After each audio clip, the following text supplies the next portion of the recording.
اکٹھے رہن سہن کے دوران ایک دوسرے کے حال احوال سے جب آگاہی ہوتی ہے اور یہ بات سامنے آتی ہے کہ ساتھ رہنے والے فلاں شخص میں کوئی کمی ہے، کوئی کوتاہی ہے، تو اس کوتاہی پر اس کو کیسے آگاہ کرنا چاہیے اور کیوں کرنا چاہیے؟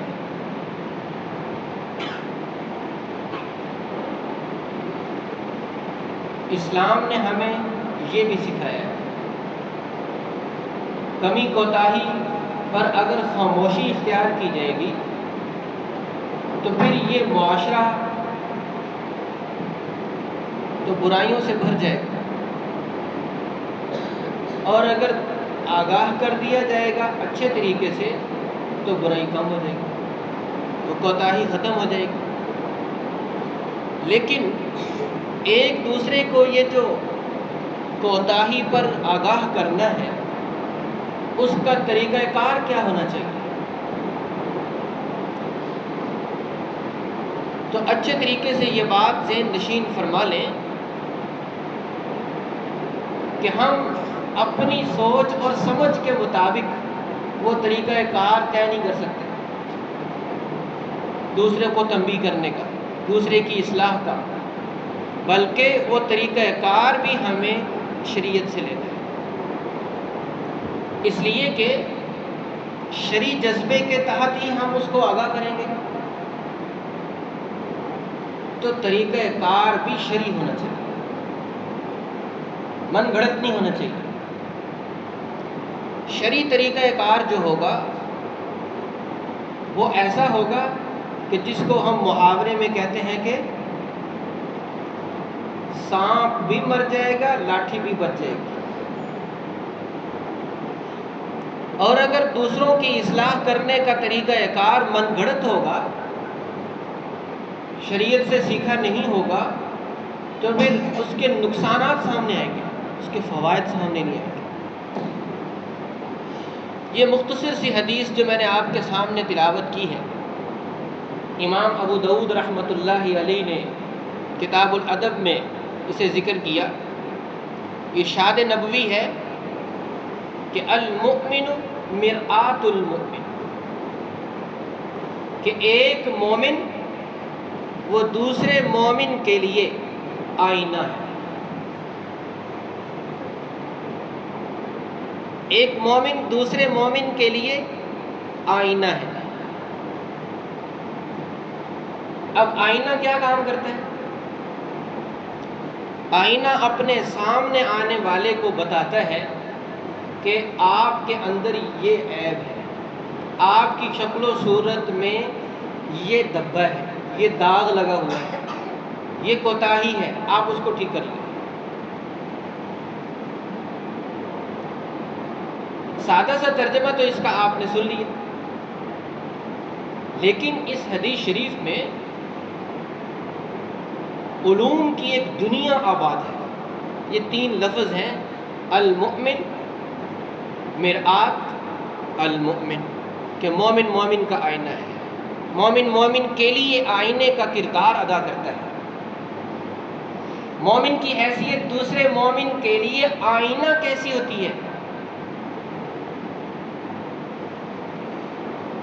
اس میں جس کے اندر کوتاہی ہے اس کے لیے بھی سبق ہے، اور جو کوتاہی بتا رہا ہے اس کے لیے بھی سبق ہے۔ سب سے پہلی بات، پہلا سبق جو اس حدیث شریف میں دیا گیا ہے وہ یہ کہ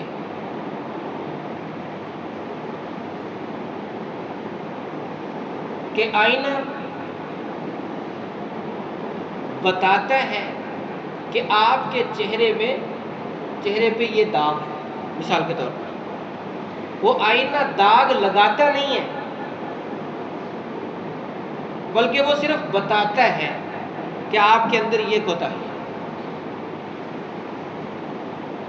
وہ کوتاہی اس کے اندر پیدا نہیں کرتا، بلکہ جو پہلے سے پیدا ہوتی ہے اس کے بارے میں آگاہ کرتا ہے کہ آپ کے اندر یہ کوتاہی ہے۔ بالفاظ دیگر وہ اس پر الزام نہیں لگاتا کہ تمہاری شکل و صورت میں یہ عیب ہے، نہیں، جو پہلے سے صورتحال موجود ہوتی ہے اس کے بارے میں اطلاع دیتا ہے کہ آپ کی شکل و صورت ایسی ہے۔ تو مومن کے لیے آئینہ ہے، مومن پہ الزام نہیں لگاتا، جیسا کہ آئینہ سامنے آنے والے پہ الزام نہیں لگاتا، صورتحال بتاتا ہے۔ ایسے ہی مومن بھی صورتحال بتائے گا، وہ اس پر الزام نہیں لگائے گا۔ اور اس میں دوسرا سبق یہ ہے کہ جو کوتاہی بتا رہا ہے، اصلاح کر رہا ہے، تنبیہ کر رہا ہے، اس کا احسان مند ہونا چاہیے، اس کے پیچھے نہیں پڑ جانا چاہیے، کیونکہ مومن کے لیے آئینہ ہے۔ جب بندہ آئینے کے سامنے جاتا ہے تو آئینہ اسے بتائے کہ آپ کے مثال کے طور پر سرما جو ہے وہ آنکھ سے نکلا ہوا ہے، فلاں جگہ پہ لگا ہوا ہے، آپ کی کنگھی ٹھیک نہیں ہوئی، آپ کی ٹوپی ایسی ہے، آپ کی پگڑی ایسی ہے۔ تو اب یہ آئینہ جب بتائے گا تو دیکھنے والا اپنی اصلاح کر لے گا، اس کا احسان مند ہوگا، یہ آئینے کو برا بلا نہیں کہے گا۔ اگر یہ عقل مند ہے تو یہ اسے برا بلا نہیں کہے گا کہ تو نے تو میرے اوپر داغ لگا دیا، تو نے میرے اندر یہ عیب بتا دیا، نہیں، بلکہ اس کا احسان مند ہوگا کہ آپ نے مجھے متنبہ کیا، میں اپنی اصلاح کرتا ہوں۔ تو جب ایک مومن دوسرے مومن کو بتائے کہ آپ کے اندر یہ عیب ہے، آپ کے اندر یہ کوتاہی ہے، تو اب اس دوسرے مومن کو بتانے والے کا احسان مند ہونا چاہیے، نہ یہ کہ وہ اس پہ ناراضگی کا اظہار شروع کر دے۔ جیسے آئینہ ہے اس پر کوئی بھی شخص ناراضگی کا اظہار نہیں کرتا، ایسے ہی بتانے والے پر بھی ناراضگی کا اظہار نہیں کرنا چاہیے۔ بعض اوقات ایسا ہوتا ہے کہ انسان میں ایسی کوتاہی ہے جو اس کے علم میں ہی نہیں ہے۔ مثال کے طور پر چہرے پہ کوئی داغ لگا ہوا ہے تو خود تو آدمی کو نظر ہی نہیں آ سکتا آئینے کے بغیر، تو آئینہ ہی بتائے گا۔ ایسے ہی بہت سی کوتاہیاں ہوتی ہیں جو انسان کے علم میں نہیں ہوتی، یا انسان کی توجہ اور دھیان اس طرف نہیں ہوتا، تو دوسرا ہی بتائے گا کہ آپ کے اندر یہ عیب ہے۔ حضرت مفتی محمد شفیع صاحب رحمۃ اللہ علیہ کہتے ہیں کہ میرے والد ماجد بیمار تھے، یہ قصبہ دیوبند میں رہتے تھے، دہلی میں ایک حکیم صاحب تھے، ان سے علاج چل رہا تھا۔ تو مفتی صاحب فرماتے ہیں کہ میں ان حکیم صاحب کے پاس گیا، وہ نابینا تھے لیکن بڑے ماہر تھے۔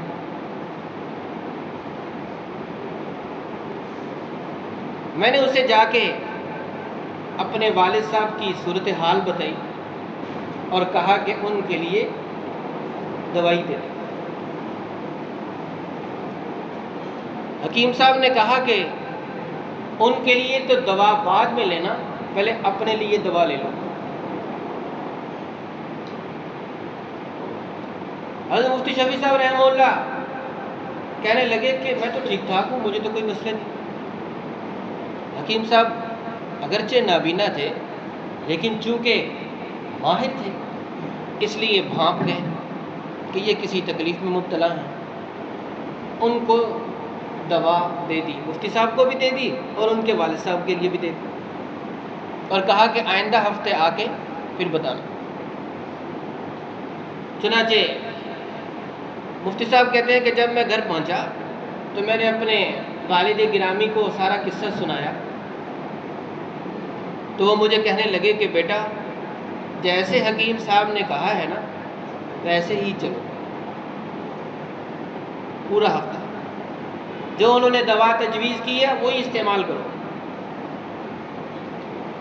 چنانچہ کہتے ہیں کہ میں دوائی ہفتہ بھر استعمال کر کے دوبارہ ان کے پاس گیا، اپنے والد کی بھی دوائی لینی تھی۔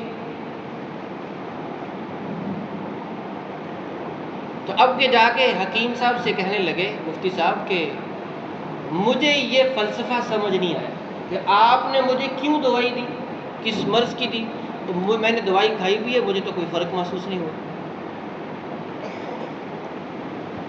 تو حکیم صاحب کہنے لگے کہ بات یہ ہے کہ جب آپ مجھ سے گفتگو کر رہے تھے تو مجھے پتہ چل گیا کہ آپ کے پھیپھڑوں میں بیماری پیدا ہو گئی ہے، آپ کی آواز سے پتہ چلا، اور مجھے اندیشہ ہوا کہ اگر یہ بیماری بڑھ گئی تو ٹی بی کی شکل اختیار کر جائے گی، اس لیے میں نے تمہیں دوا دی، اور اب تمہاری آواز سے پتہ چل رہا ہے کہ الحمدللہ وہ بیماری ختم ہو گئی۔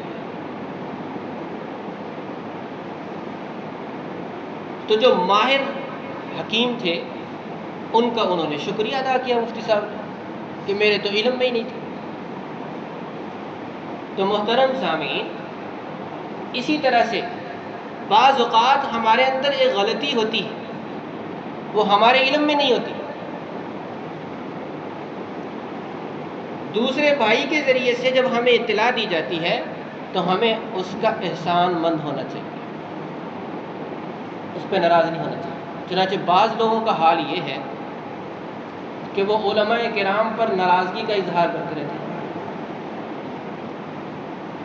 کہ یہ جو علماء کرام فلاں کام ناجائز ہے، فلاں بھی ناجائز ہے، فلاں بھی ناجائز ہے، اور کسی کے بارے میں کہہ دیتے ہیں کہ یہ بدعت ہے، اس کو نہ کرو، یہ حرام ہے، اس کو نہ اختیار کرو، اور کسی کے بارے میں تو یہ کہہ دیتے ہیں کہ اس کے جو عقائد ہیں یہ کفریہ ہیں، لہذا یہ شخص کافر ہو گیا ہے، یہ دائرہ اسلام سے خارج ہو گیا ہے۔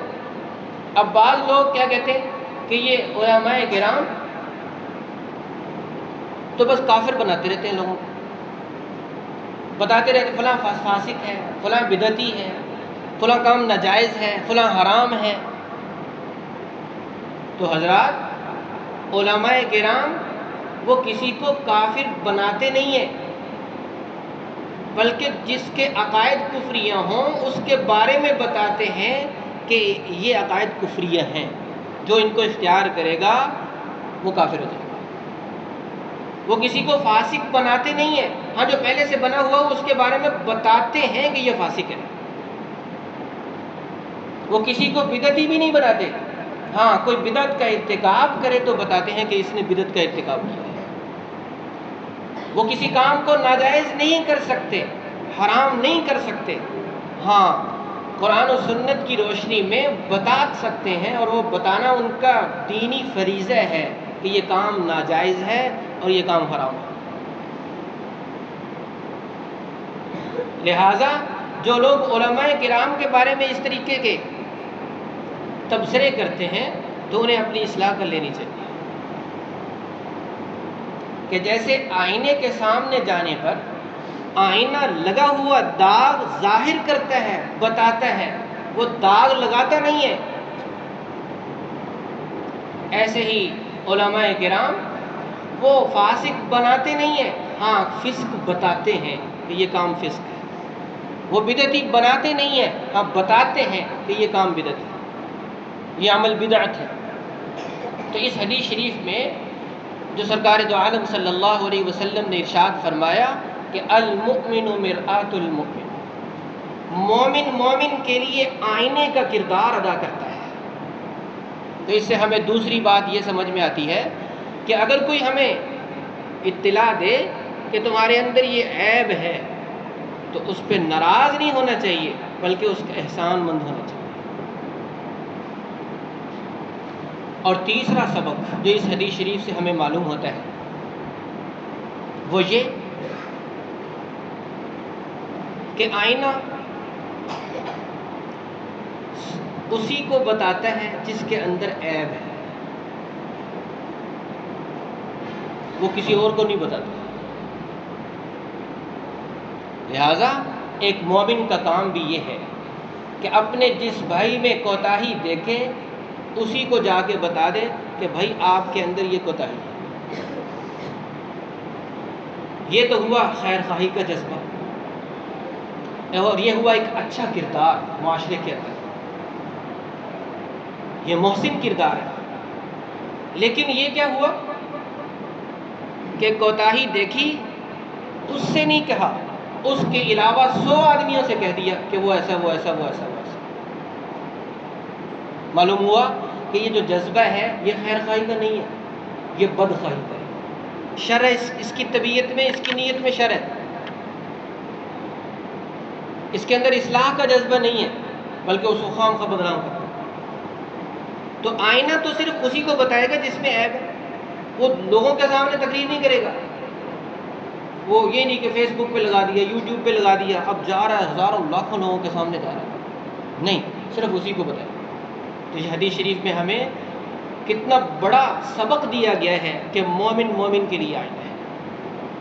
اور چوتھا سبق یہ ہے کہ وہ لعنت ملامت نہیں کرتا بتانے والا۔